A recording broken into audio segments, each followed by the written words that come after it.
Chief justice बार बार ये कह रहे थे कि समाअत को आज मुकम्मल कर दिया जाएगा और मुमकिन है कि आज ही मुख्तसर फैसला सुना दिया जाता, लेकिन समाअत जिसमें अदालत ने खुद इतनी उजलत दिखाई, उसी समाअत को अदालत 3 हफ्ते मजीद आगे ले गई है। क्या वजह हो सकती है? दलाइल तो तकरीबन तमाम सम से आ चुके थे। इसमें ये समझता हूँ कि दो चीजें इसमें बड़ी इंपॉर्टेंट है। एक ये है कि कल की जो प्रेस कॉन्फ्रेंस थी डीजीआई एसपीआर की, उसमें उन्होंने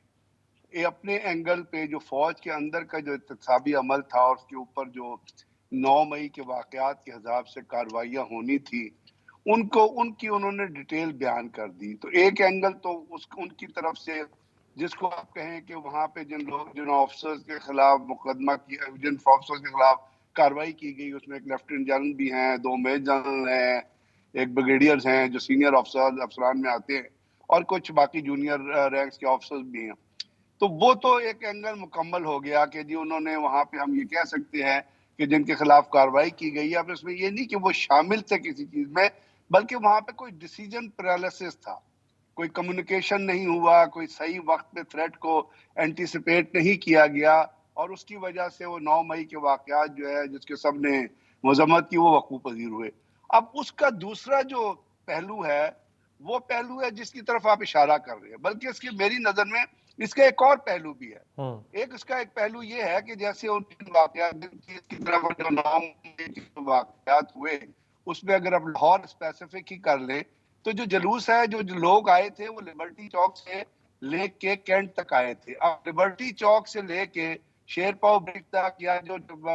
माल रोड पे जो ब्रिज है, वहां तक तो बुनियादी तौर पे पुलिस की और निगरान हुकूमत की जिम्मेदारी थी उनको रोकना, क्योंकि ये भी बहुत सारी खबरें आई है कि जब लिबर्टी चौक पे हजूम था, वहां लोग कह रहे थे चलो कैंट चले, तो वहां पे स्पेशल ब्रांच के लोग भी होंगे, वहां पे पुलिस के लोग भी थे। तो यहाँ पे एक सवाल ये भी उठता है कि चले फौज ने अपना अमल मुकम्मल कर लिया और उसका इन्फॉर्म भी कर दिया पब्लिक को, तो जो बाकी दूसरा सिविल साइड का एंगल है, जिसमें निगरान हुकूमत और पुलिस की जिम्मेदारी आती है, आईजी पंजाब की जिम्मेदारी आती है, उसका क्या हुआ? उसके ऊपर अभी तक इबाहम है, कोई चीज सामने नहीं है। दूसरी चीज है वो 102 लोग जिनका आप जिक्र कर रहे हैं, जिनका ट्रायल होना है, और उसके बारे में भी खबरें आ चुकी है कि उनको हवाले कर दिया गया है, और फिर आर्मी कोर्ट जो है उनका ट्रायल करेंगी। तो अगर वो तो ट्रायल शुरू हो जाएगा, और जिस तरह फौजी अदालतों में ट्रायल होता है, उसमें कोई मतलब सिविल अदालतों की तरह कोई डिले तो आती नहीं। आप एक शख्स का मुकदमा लेके आते हैं, वहां पे एक डिफेंस लॉयर होता है, एक प्रोसिक्यूशन का लॉयर होता है, वहां पे एक प्रेसिडेंट होता है कोर्ट का, और वो कोर्ट का प्रेसिडेंट होता है, उसका देखा जाता है कि जिसका ट्रायल हो रहा है उसकी स्टैंडिंग क्या है, उसके हिसाब से उसी स्टेटस का जो है वो प्रेसिडेंट लगाया जाता है। वो प्रेसिडेंट होता है, दो तीन मेंबर्स होते हैं, साथ एक प्रोसिक्यूटर होते हैं, सही और है। जो भी मुजरिम होता है या मुल्जिम होता है, उसको ये मौका दिया जाता है कि वो अपनी मर्जी का डिफेंस लॉयर ले आए, नहीं तो गवर्नमेंट प्रोवाइड। अब वो तो चलता रहेगा ट्रायल,